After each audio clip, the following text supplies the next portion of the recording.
నమస్కారం అండి. ఈరోజు భరతమాత అనాథ వృద్ధాశ్రమంలో అన్నదాన కార్యక్రమం చేయడం జరుగుతుంది. దీనికి గాను డాక్టర్ అజ్ఞాతదాత గారు, శ్రీమతి అజ్ఞాతదాత గారు అన్నదాతగా వివరిస్తున్నారు. మీరు మీ కుటుంబ సభ్యులు నిండు నూరేండ్లు ఆయురారోగ్యాలతో అష్టైశ్వర్యాలతో వర్ధిల్లాలని కోరుకుంటూ అన్నదాత సుఖీ భవ.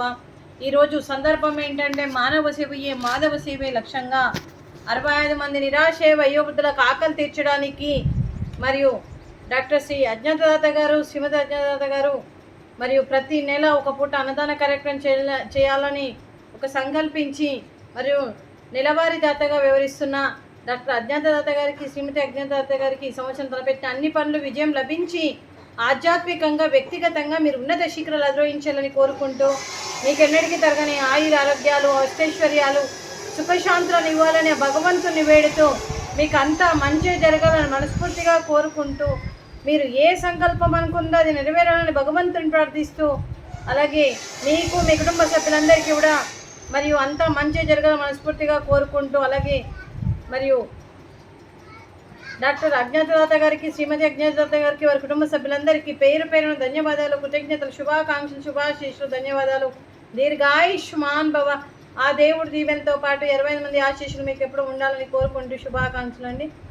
అలాగే ఈ ఆశ్రమానికి పెద్ద దిక్కుగా వివరిస్తున్న మా తండ్రి లాంటి పెంటయ్య గారికి, పుష్పలీలమ్మ గారికి పాదాభివందన చేస్తూ మార్గనేషన్ కోసం 365 రోజులు నిత్యాన్నదాన కార్యక్రమం చేపట్టి కడుపు నిండి అన్నం పెడుతున్న భగవంతుడి స్వరూపమైన పెంటయ్య గారికి, వారి కుటుంబ సభ్యులు ఎప్పుడు నిండు నూరేండ్లు ఆయురారోగ్యాలతో ఉండాలని కోరుకుంటూ వారికి, వారి కుటుంబ సభ్యులకు దీర్ఘాయుష్మాన్ భవ.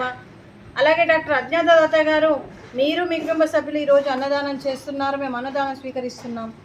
ఈరోజు అన్నదానానికి ఫ్రూట్స్, అరటి పండ్లు, అలాగే స్వీటు, సేమ్యా పాయసము, అలాగే రైసు, అలాగే సోరకాయ కర్రీ, అలాగే బాయిల్డ్ ఎగ్గు, టమాటా పప్పు, సాంబారు. అన్నదాత సుఖీ భవ. అన్నదాత అన్నదాత సుఖీ భవ, సుఖీ భవ, సుఖీ భవ, సుఖీ భవ.